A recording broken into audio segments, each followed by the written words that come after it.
The scent of roasted rosemary and garlic clung to the warm evening air in Sarah's kitchen, a fragrant testament to the life she had so carefully built. The table was set for two, the good china gleaming under the soft glow of the dining room chandelier, a bottle of their favorite Cabernet breathing on the counter. It was their 10th anniversary, 10 years of shared dreams, inside jokes, and the quiet comfort of knowing another person as well as you know yourself. Or so she thought. The clock on. The wall ticked past 8, each click an echo in the cavernous silence of her perfect home. Mark was latte again. She stirred the risotto, the creamy arborio rice, swirling in a hypnotic pattern, a small knot of disappointment tightening in her chest. It was just work, she told herself. Mark's dedication was part of what she loved about him, part of what had afforded them this life. Her phone buzzed, and his name flashed on the screen. A wave of relief washed over her. "Hey! You!" she answered, her voice lighter than she felt. "Don't tell me you forgot what night it is." "Never." Mark's voice crackled through the speaker, strained and distant. "Sarah, honey, I'm so sorry. I'm completely swamped. We're on a hard deadline for the Henderson pitch, and it's all hands on deck." Disappointment soured the relief. "Oh, Mark, it's our anniversary. I know, and I feel terrible. I promise I'll make it up to you this weekend. A whole weekend. Just us. What do you say?" His voice was a practiced bomb, smooth and reassuring. But then, underneath his words, she heard it. A faint sound, almost imperceptible. A woman's laugh. Soft, musical, and far too close. "Who was that?" Sarah asked, her hand freezing over the stove. The risotto began to stick to the bottom of the pan. "What? Who?" "It's just the team, Sarah. The bullpen is loud." But it hadn't sounded like a bullpen. It had sounded intimate. Then, another whisper, muffled but clear enough to pierce her heart. "Who'st tell her? You'll be home soon, Mark." Melanie. It was unmistakably his secretary. Melanie. A cold dread, heavy and suffocating, descended upon her. "Mark," she said, her voice dangerously quiet. "Where are you, really?" A beat of silence. A fumbled excuse. "I told you, I'm at the office. Look, I have to go." "I love you." The line went dead. The risotto was burning. Sarah turned off the flame, her movements stiff and robotic. She stood in her beautiful, silent kitchen, the smell of burnt garlic, now acrid in the air. The lie was so blatant, so insulting in its clumsiness. Her world, once a solid, unshakable foundation, had developed a hairline fracture, and she knew, with a terrifying certainty, that if she pushed, it would shatter completely. Sleep was a distant country she couldn't reach. She lay in their king-sized bed, the empty space beside her feeling like a chasm. At 2 a.m., she slipped out of bed and went to Mark's study. His laptop was open on the desk. They had a shared cloud account for family photos and documents, a symbol of their open, trusting partnership. Her fingers trembled as she typed in the password. She didn't know what she was looking for, only that she had to find it. She clicked on the photo stream, expecting to see pictures of their last vacation. Instead, she found a folder she didn't recognize, titled Projects. Her breath hitched. Inside were not spreadsheets or presentations, but dozens of photos. Mark and Melanie, laughing over lunch at a restaurant Sarah had wanted to try. Melanie, wearing Mark's coat, her head thrown back in a smile. A selfie of the two of them in a hotel room, the headboard behind them unfamiliar, their faces flushed with a secret intimacy. And then, the final, brutal confirmation. A short video, Mark filming Melanie as she slept in that same hotel bed, the morning light catching the gold of her hair. He whispered her name, and the sound was so tender, so full of a love that was supposed to be Sarah's, that a raw, animalistic sound of pain escaped Sarah's throat. She clamped a hand over her mouth, choking back the sob. The fracture didn't just crack, it exploded. The floor fell away, the walls caved in, and Sarah was left free-falling in the ruins of her life. The anniversary dinner sat on the table, cold and congealed. The wine was untouched. The woman who had prepared it, the loving wife full of hope and rosemary-scented dreams, was gone. In her place was a stranger, hollowed out by betrayal, wheat eyes that reflected the cold, blue light of the laptop screen, watching the evidence of her husband's other life play out on a silent, devastating loop.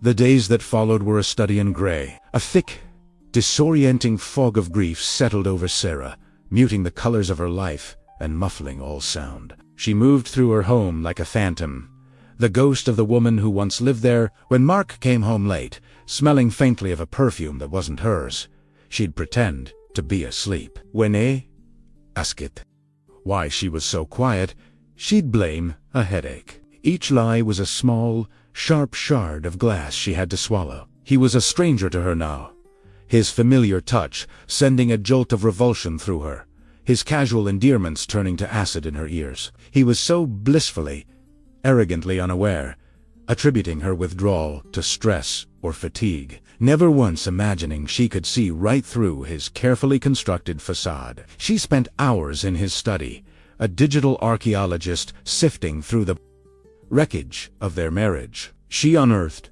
everything: credit card statements detailing hotel stays and expensive gifts, text message chains overflowing with saccharine pet names and explicit promises, email threads where he and Melanie disguised their trysts as off-site meetings.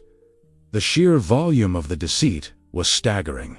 This wasn't a fleeting mistake. It was a parallel life, meticulously managed and funded by the very partnership he was betraying. One afternoon, consumed by a wave of nauseating sorrow, she found herself staring at a framed photos on the mantelpiece.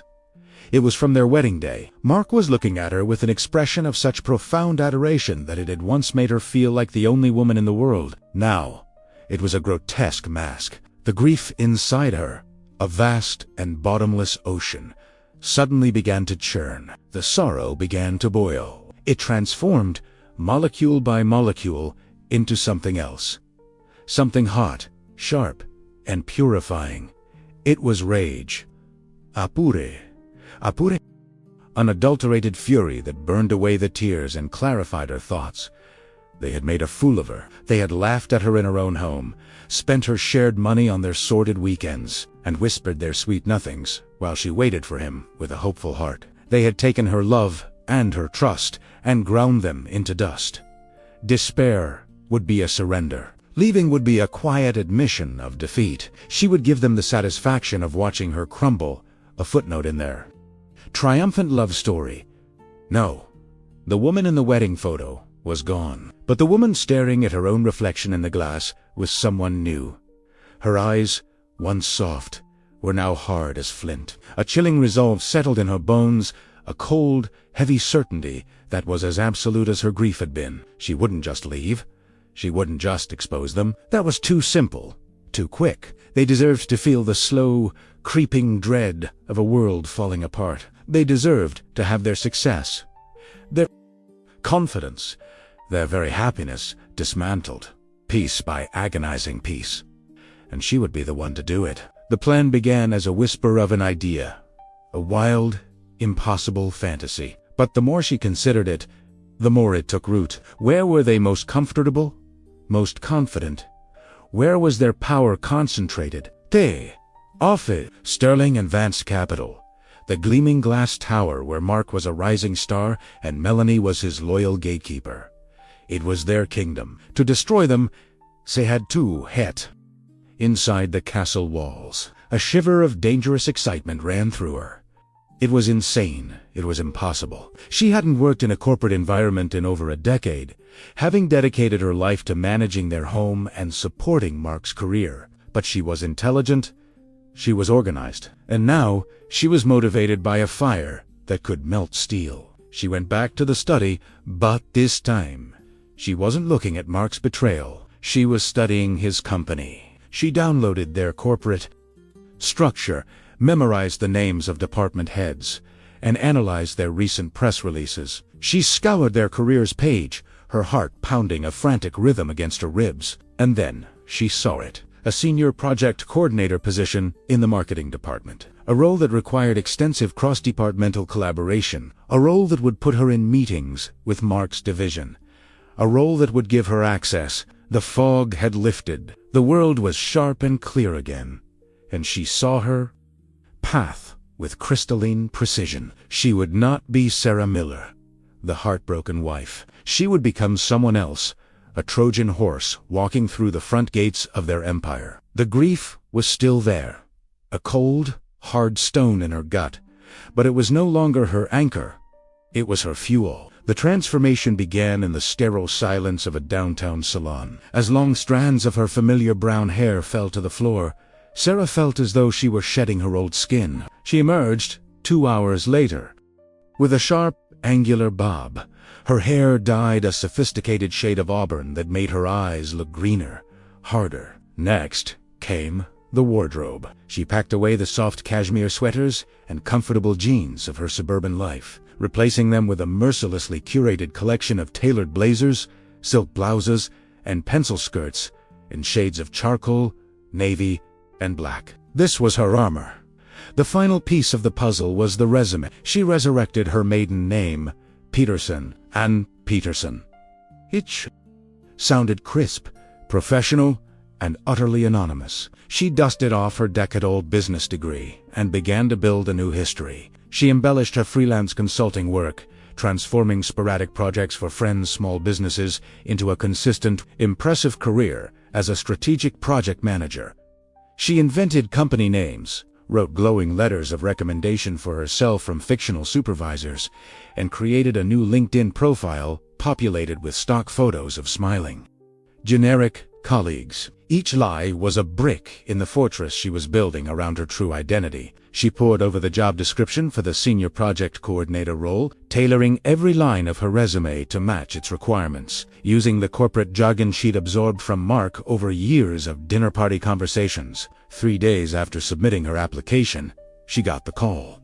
They wanted to schedule an interview. Walking into the lobby of Sterling and Vance Capital felt like stepping onto enemy soil. The air was cool and smelled of money and ambition. Marble floors gleamed under recessed lighting, and a massive, abstract sculpture dominated the center of the atrium. People in expensive suits moved with a brisk, predatory grace. For a terrifying moment, she was just Sarah, the betrayed wife, an imposter about to be exposed. But then she caught a reflection in the polished chrome of the elevator doors. The woman looking back was Ann Peterson, composed, confident, with a fire in her eyes. The interview was a blur of calculated charm and strategic answers. She spoke of synergy, deliverables, and leveraging core competencies with a fluency that surprised even herself. Her inside knowledge of the company's recent challenges all gleaned from Mark's unguarded complaints over the years. Her task, insightful questions that impressed the 2 VPs from marketing. She was offered the job the next day. Her first day was a master class in controlled terror. Her heart hammered against her ribs as she was given her security badge and led to her new cubicle. It was on the 34th floor. Mark's department was on the 35th. She was close.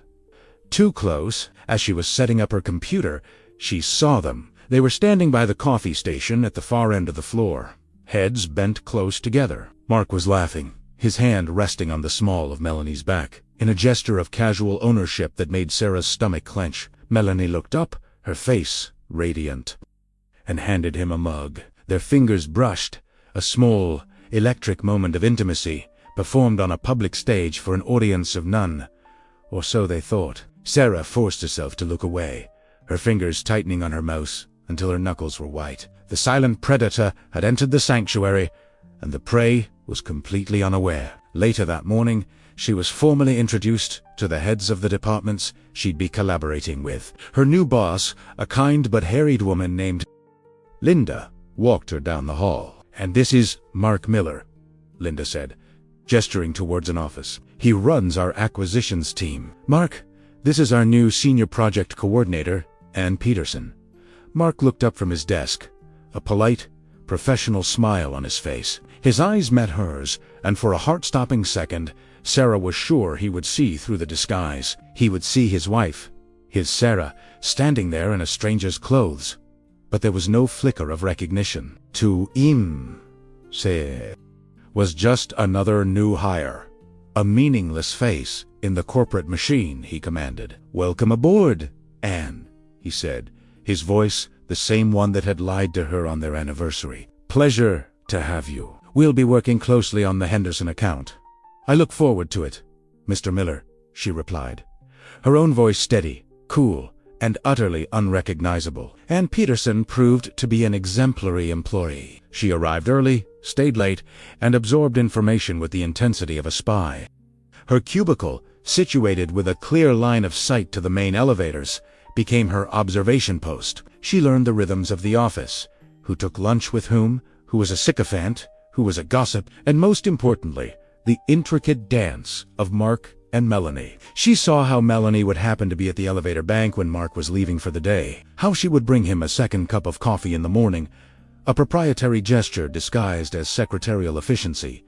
Sarah meticulously logged every glance, every whispered conversation, every lingering touch. She was a ghost at the feast, watching the two people who had destroyed her life operate with a blithe sense of invincibility.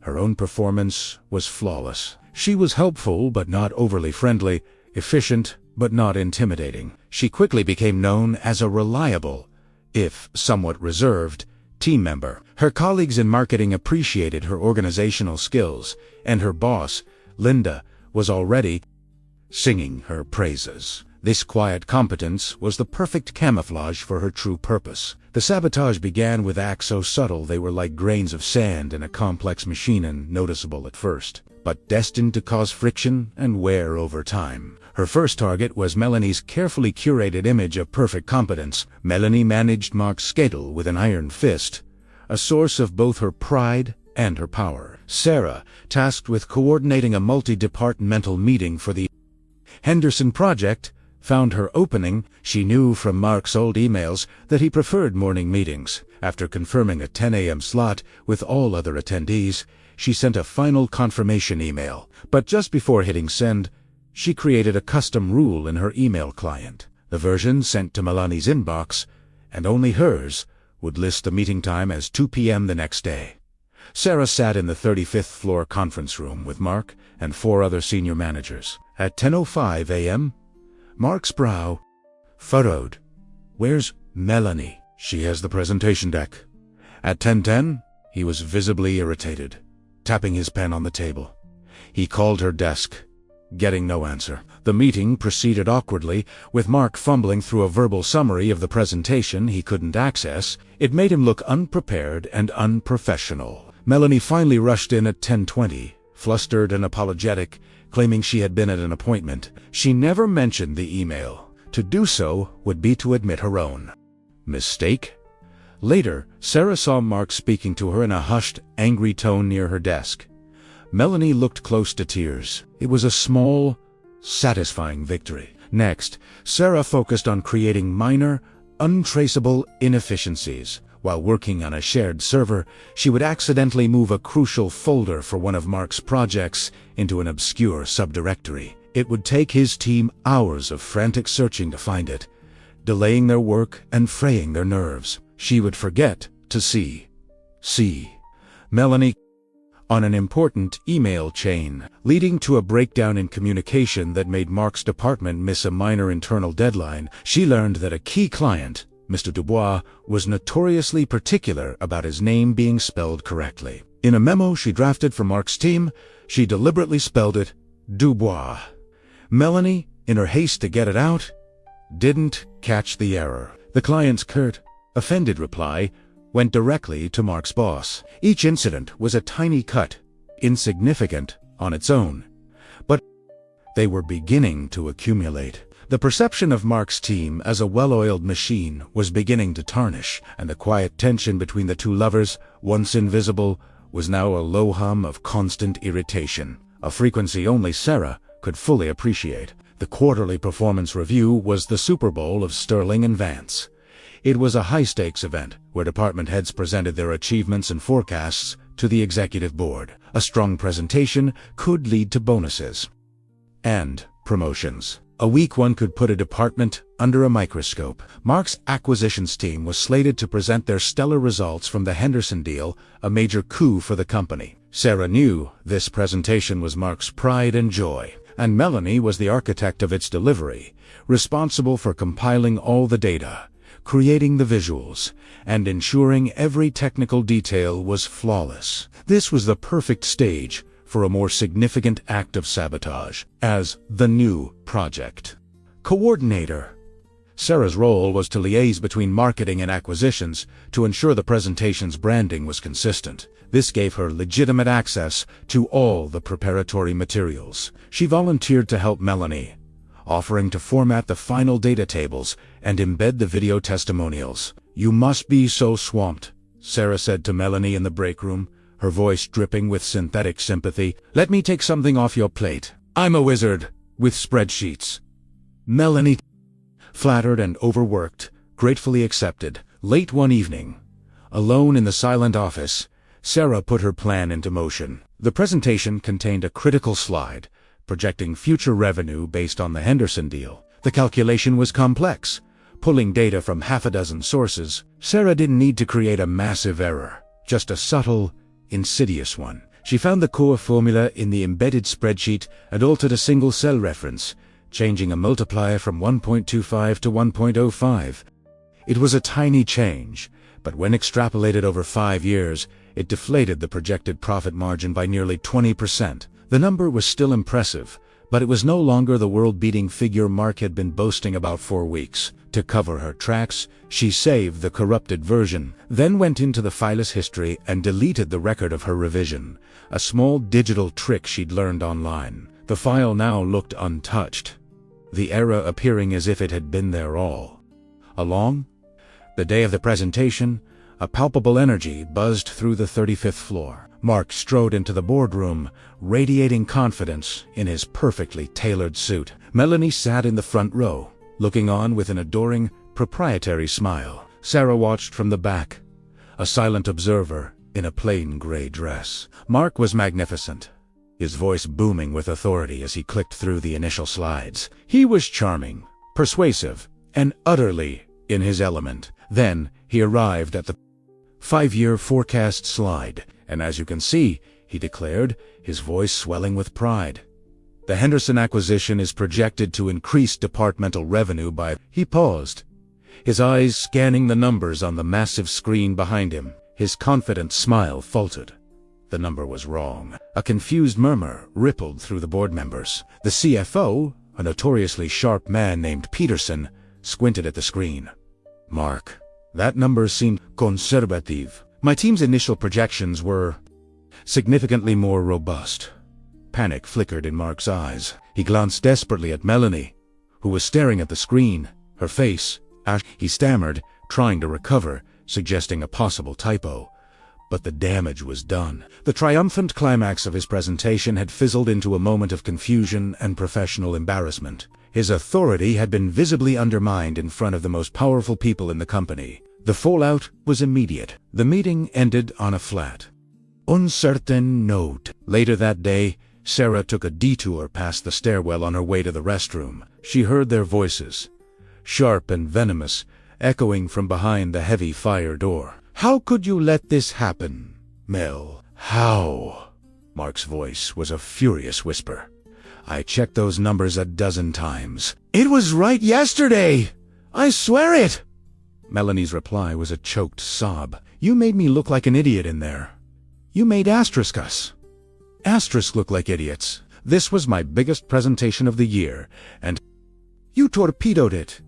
Don't you dare put this on me." Maybe if you weren't so distracted all the time. The argument devolved into a flurry of bitter accusations and wounded defenses. Sarah leaned against the cool wall outside, a slow, cold smile spreading across her face. It was more satisfying than she had ever imagined. The first real crack had appeared, a deep, jagged fissurite in the foundation of their perfect, stolen world, with the foundation of their professional trust now fractured.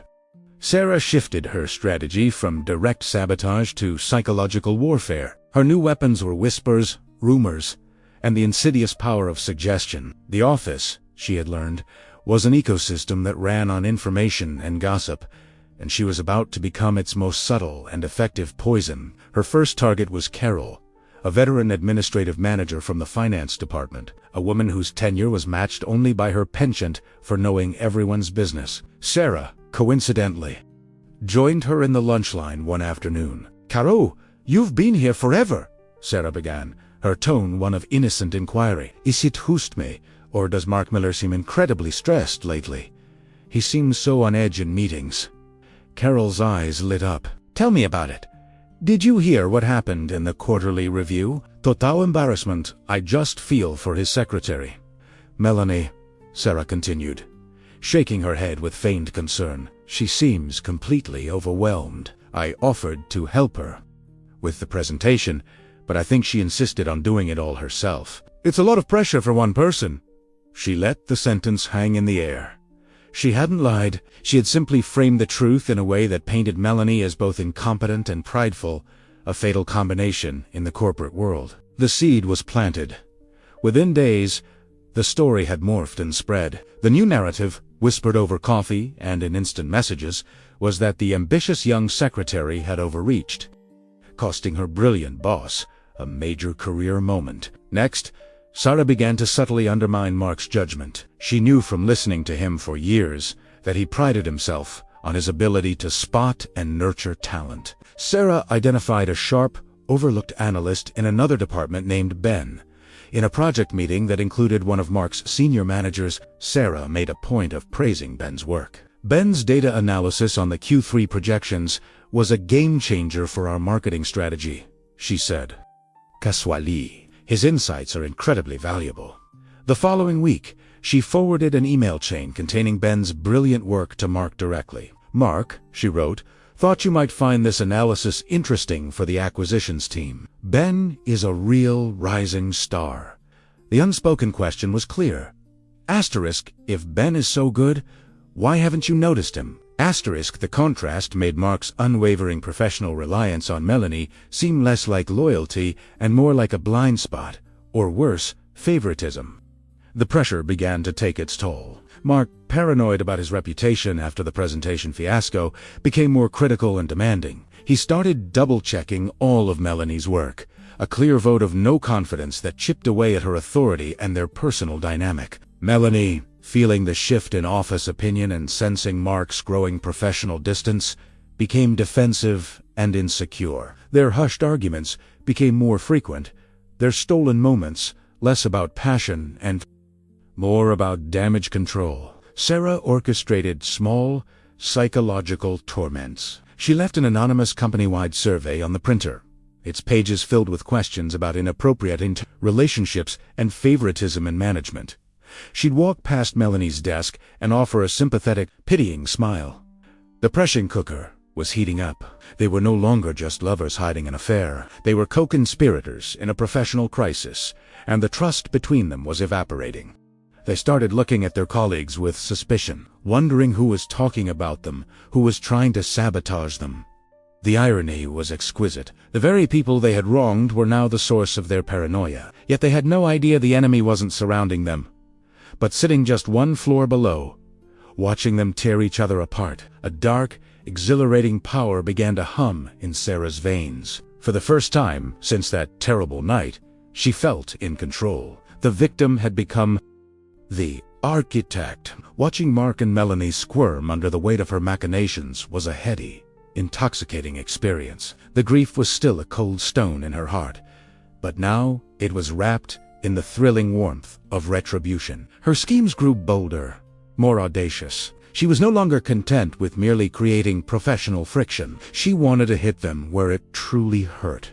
Their finances. From years of managing their household budget, Sarah knew Mark was financially overextended.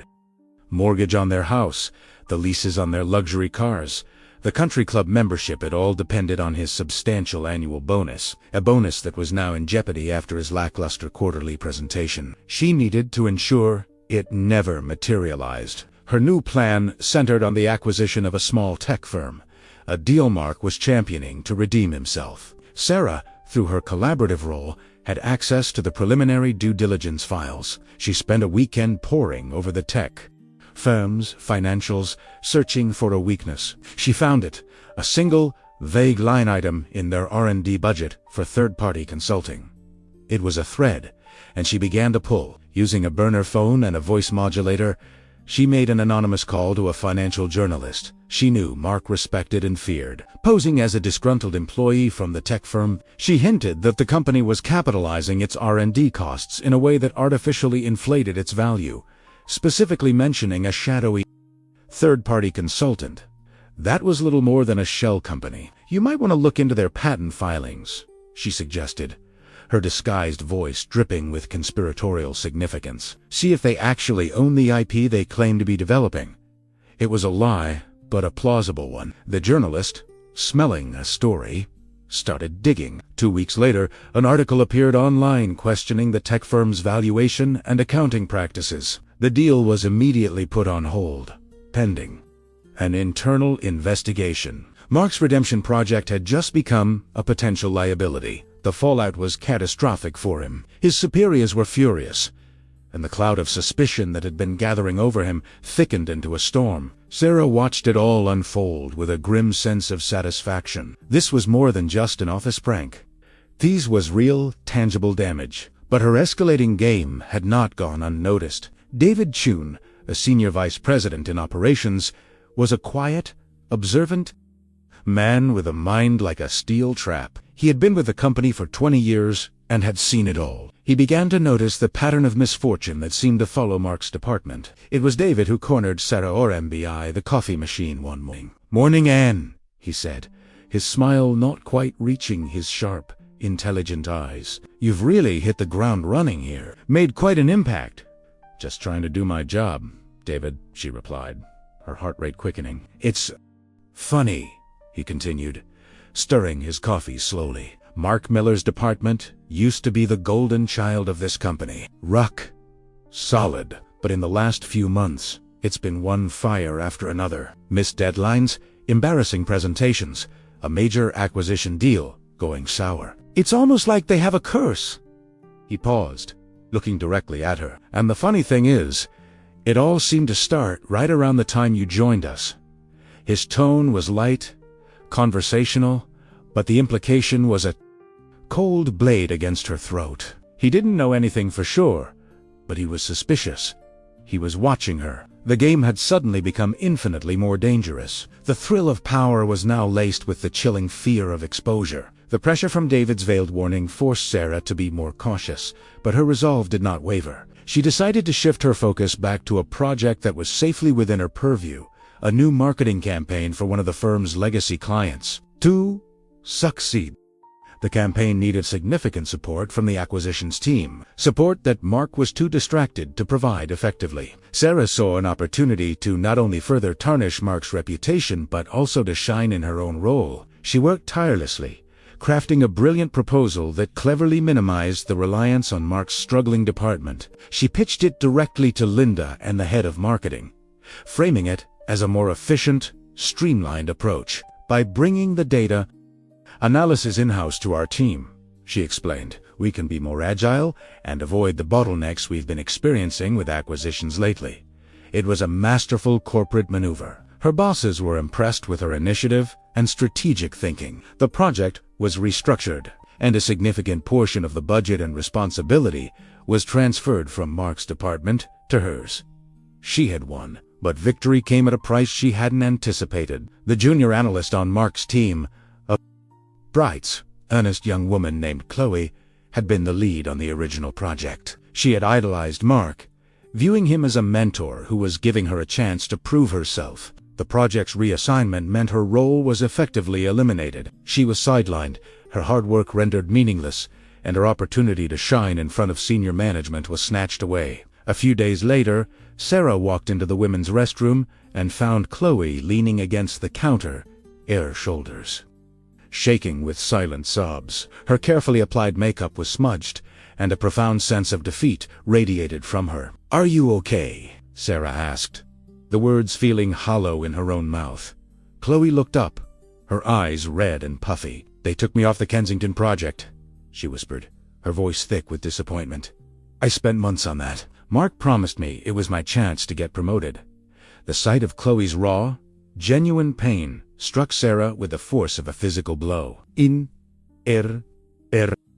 single-minded quest for vengeance, she had viewed her colleagues as chess pieces, props, in her personal drama. She had never stopped to consider the collateral damage, the innocent lives that would be caught in the crossfire. Chloe wasn't a piece on a board. She was a young woman with ambitions and dreams, and Sarah had just carelessly crushed them to score a point against Mark. A wave of guilt, cold and unfamiliar, washed over her. The righteous fury that had fueled her for months suddenly felt selfish and ugly. Was this who she was now? A person who would hurt an innocent woman just to get back at the man who had hurt her? The moral complexity of her crusade crashed down on her. This was no longer a simple story of right and wrong. As she stood there, offering clumsy words of comfort to the woman she had just wounded, her phone buzzed with an email notification. It was from HR. The subject line read, "Background check anomaly." A Peterson, her blood ran cold. David wasn't just watching her anymore. He had started digging. The walls, which she had so carefully constructed, were beginning to close in. She was running out of time, and the human cost of her war was becoming terrifyingly clear. The email from HR was a ticking clock. David's suspicion had solidified into action, and Sarah knew her carefully constructed identity as Ann Peterson would soon crumble under any real scrutiny. The game was ending, whether she wanted it to or not. She had to make her final move, and it had to be decisive. A quiet, anonymous tip about her fake resume would get her fired and discredited, leaving Mark and Melanie bruised but ultimately intact, free to spin a narrative of a deranged corporate saboteur. That wasn't enough. Her revenge couldn't be a footnote. It had to be the headline. The perfect stage was already set. The company's annual shareholder meeting, scheduled for the following week. It was the most important event of the year, a theatrical production of corporate success for investors and the press. And despite his recent troubles, Mark, as a senior VP, was still a key speaker. His presentation was meant to be a forward-looking piece on industry trends, a bland and forgettable 10 minutes of corporate speak. Sarah intended to make it unforgettable. She had to get her hands on his presentation. The opportunity came 2 days before the event. Melanie, frantic and multitasking, was coordinating the technical aspects for all the speakers. Sarah approached her desk with a feigned air of helpfulness. "Melanie, you look like you're juggling 1,000 things. The marketing team needs to review all the presentations for brand consistency. Can you just drop them into the shared shareholder event folder for me? It'll save you the trouble of emailing them one by one." Distracted and grateful for the offer, Melanie agreed without a second thought. That night, long after the last employee had gone home, Sarah sat at her desk, the office bathed in the eerie orange glow of the city lights. She opened the folder. There it was. Miller_trends_presentation_final.pptx. She downloaded it to a secure USB drive. Her own presentation was a masterpiece of cruelty. Assembled over weeks from the digital wreckage of Mark's affair, she opened with his first few slides to ensure a seamless start. But slide 4 was where her narrative began. It was a screenshot of a text message. Asterisk, can't stop thinking about last night. You're intoxicating. Asterisk, slide 5 was a hotel bill from the St. Regis charged to the corporate card with the date of their supposed off-site meeting. Slide after slide, the evidence mounted, intimate selfies, email exchanges, planning their trysts, receipts for jewelry Sarah had never received. She wove in the evidence of his professional misconduct, framing it as a pattern of recklessness. The final slide was the video from his laptop, the one of Mark whispering Melanie's name as she slept. Beneath it, a single line of text. A case study in fiduciary and ethical failure. Sterling and Vance Capital. The day of the meeting, the grand ballroom of a downtown hotel was packed. Sarah sat in the back, a ghost in the machine. She watched as Mark took the stage, his confidence partially restored. He looked out at the powerful audience, completely unaware of the guillotine hanging over his head. Melanie was in the front row, looking up at him with pride. The tech crew used a master laptop, and speakers were required to upload their files an hour beforehand. Earlier, Sarah had approached the frazzled AV technician. "Hi," she'd said with a calm smile, holding up a USB drive. "Mark Miller asked me to upload a revised version of his presentation, just a few minor text edits." The tech, barely looking up, took the drive and completed the swap. Mark began his speech. The first 3 slides went perfectly. He smiled, his voice smooth and authoritative. "And as we look to the future, the key trend we must embrace: synergy." He clicked the remote to advance to the next slide. The text message filled the 2 massive screens flanking the stage. A wave of confusion rippled through the audience. Mark froze. His mouth he stared at the screen, his face draining of all color. He frantically clicked the remote again. The hotel bill appeared. Click! A selfie of him and Melanie, laughing in a hotel room. A collective gasp went through the ballroom. All eyes darted from the screen to Melanie in the front row, whose face had crumpled into a mask of pure horror. Mark stood paralyzed, exposed, and humiliated under the bright stage lights, clicking the remote like a madman. Each click revealing another, more damning piece of his betrayal. The truth hadn't just come out. It had crashed down with the force of an avalanche, burying them both in a public spectacle of their own making. From the back of the room, Sarah watched the destruction she had wrought, her heart a cold, heavy, and strangely silent drum in her chest. The immediate aftermath was pure chaos. The ballroom erupted in a cacophony of shocked whispers, frantic phone calls, and the clicking of cameras as journalists captured the corporate implosion. The company's CEO, a man with a face like thunder, strode onto the stage and snatched the microphone from Mark's limp hand, sputtering apologies and promising a full investigation. Security guards appeared, flanking a catatonic Mark and gently escorting him off the stage like a prisoner.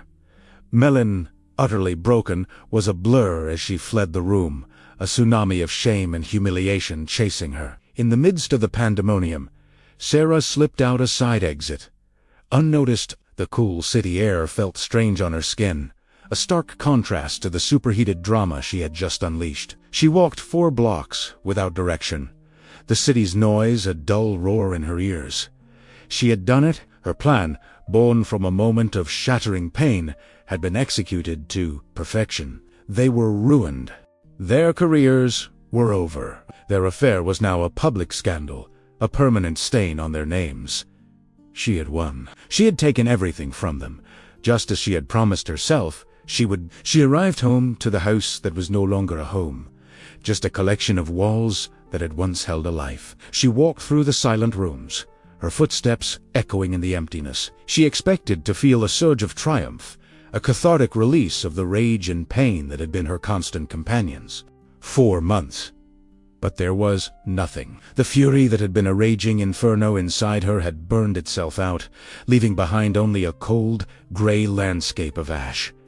The victory was hollow. It didn't stitch her broken heart back together. It didn't erase the memories of his betrayal. It didn't restore the woman she had been before that whispered phone call. The silence in the house was deafening. There was no one to celebrate with, no one to share in her dark triumph. The plan, the revenge, had become her entire world, a singular focus that had consumed every waking thought. And now that it was over, she was left with a profound, aching void.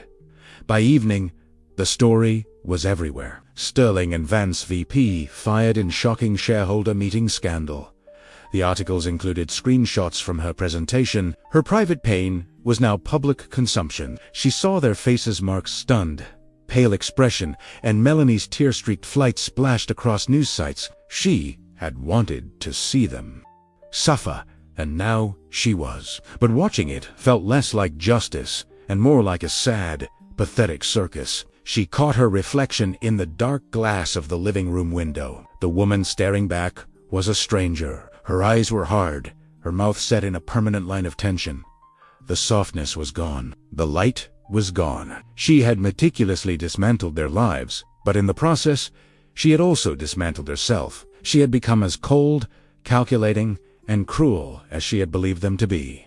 The sweet satisfaction of revenge she had fantasized about for so long tasted only of bitterness. And Ash, the war was over. The enemy was vanquished.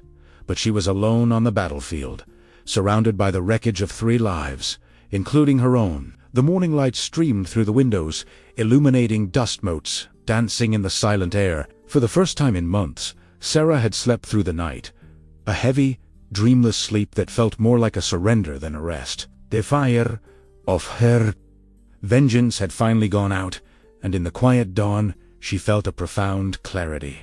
Her crusade was over. The persona she had built, the armor of Anne Peterson, no longer feat. It was a costume for a play that had reached its brutal, chaotic finale. She sat at the kitchen table, the same table where she had once waited for Mark on their anniversary, and typed a short, simple email to her boss, Linda. It was a letter of resignation, effective immediately. There were no explanations, no excuses. Anne Peterson had simply ceased to exist. She left her security badge and company laptop on the counter and walked out of the house, leaving the door unlocked. She didn't look back. This wasn't a retreat or a defeat. It was a liberation. The house, once the symbol of her perfect life, had become a mausoleum of memories, both beautiful and painful. It had to go. She called a real estate agent that afternoon and put it on the market, instructing them to sell it as is, furniture and all. She packed a single suitcase, taking only the things that were truly hers: old books, a few photographs of her parents, clothes that belonged to Sarah, not Anne. As she sorted through the remnants of her life, she found she could look at photos of her and Mark without the searing rage or the crushing grief. There was just a quiet, lingering sadness for the love that had been lost and the woman who had been so naive. The revenge hadn't healed her, but it had cauterized the wound, a brutal act of self-preservation that had allowed her to survive. Now, the real healing could begin. She drove west, with no destination in mind, just a need for open roads and a different sky. The journey was a slow, deliberate shedding of the past. She was no longer Mark's wife, no longer a corporate She was just a woman in a car, watching the landscape of her country and the landscape of her own heart slowly change. Months later, she found herself in a small coastal town in Oregon. The air was crisp with the scent of salt and pine, and the relentless roar of the Pacific Ocean was a constant, soothing presence. She rented a small cottage overlooking the water and took a job at a local bookstore. The work was simple. The people were kind, and no one knew her story. One morning, a package arrived. It was a small, hand-carved wooden bird, and a letter. It was from Chloe. "I don't know how you know what you know," the letter read, "or why you did what you did. But after the company imploded, there was a huge restructuring. They promoted Ben, the analyst you always championed, and he hired me for his new team. It's the job I always dreamed of. I know what you did hurt people, but it also, in a strange way, set me free. I hope you've found your own freedom." Sarah held the small bird in her hand, its wooden surface smooth and cool against her palm. She walked out to the edge of the cliff, overlooking the ocean. The sun was rising, painting the sky in hues of soft pink and brilliant gold. For a long time, she had believed that empowerment came from control, from destroying those who had wronged her. But she now understood that true strength wasn't about tearing down another's world, but about having the courage to rebuild your own from the ground up. The taste of ashes had finally faded from her mouth, replaced by the clean, salty taste of the sea breeze. She smiled, a genuine, peaceful smile that reached her eyes. The battle was over. A new dawn was breaking.